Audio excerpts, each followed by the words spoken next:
1 in 6 workers in this country are unemployed.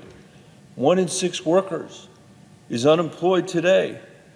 But for once, thankfully, we were able to come together in a bipartisan way in March and pass the CARES Act, which is benefiting these workers in 2 ways. First, we expanded unemployment benefits to cover almost 10 million self-employed workers, gig workers, and others that are usually left behind in circumstances like this. That's something we should have changed a long time ago, but we finally got it done, and we did it in a bipartisan way.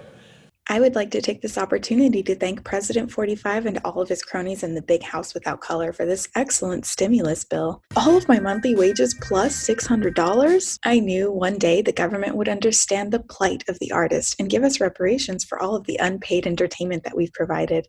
And I'm not going to hold against you that it took 3 months to acknowledge us as working citizens to even include us in your little stimulus bill. I'm sure it was just an oversight. After all, there are so many people in this country, and you were so busy warning us about the pandemic to even turn on the TV and watch any kind of entertainment to remember that we exist. All is forgiven. I'm just glad that we're finally being counted and we're finally receiving the same amount of financial aid that everyone else is.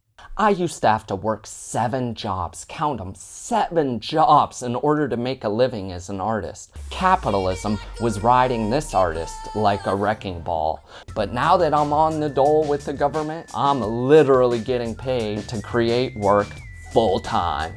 You know what I did? I spent all the money from my government golden ticket on something progressive that will help me take my career to the next level. I got a green screen system so that I can make softcore tentacle porn for closeted senators. Thanks, Lindsey Graham. I'm here to serve you.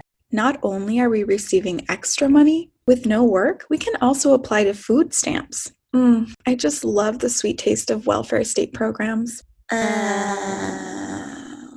Almost as delicious as all the rare groceries I'm finally able to afford. I could have never dreamed of shopping at a high-end grocery store, but I found myself there 3 times this week. Like a kid in a candy store, spending government money on unnecessary items like black truffle butter, and bee pollen, and rolled taro leaf, and milked cashews, and coconut jerky, and organic amaranth, and pilly nuts, and chickpea rotini, and oolong shot, and marine phytoplankton, and vegan, dairy-free, gluten-free, soy-free morning glory muffin. So decadent. And moist. Don't you just love that word? Moist. Moist. Moist.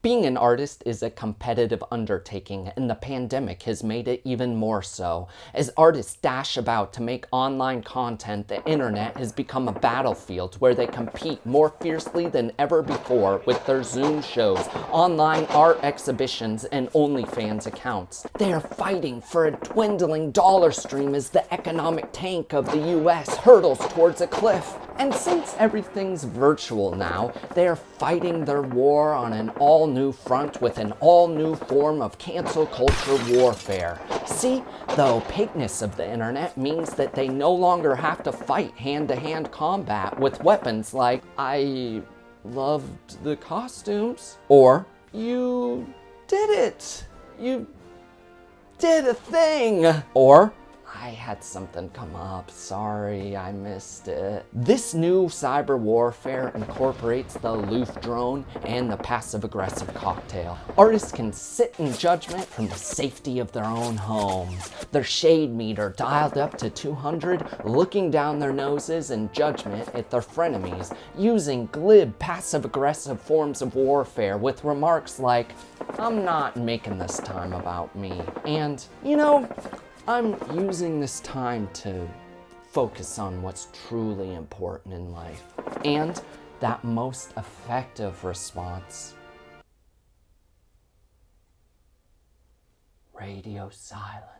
As some artists look inwards towards their community, looking for solidarity and support to grow new business platforms for their work, the life of their efforts is slowly but surely drained out by the insurgent apathy and disdain of their fellow artists. Before the pandemic, I was working as a bartender for 10 years, serving alcohol to thousands of people a night in grimy bars, crammed nightclubs, overcrowded festivals, and seedy underground house parties. But now that the government is paying me to live off their checks, I never have to bartend again. Like, ever. Which means I don't need this, or this, or this, or this, or this, or this, or this, or this, or this, or this, or this. Wait, no, I still need this. This is the life. My job now is to serve myself. Now wait a minute. this fantasy life we're living. Is ending in July. But then they'll vote on it again.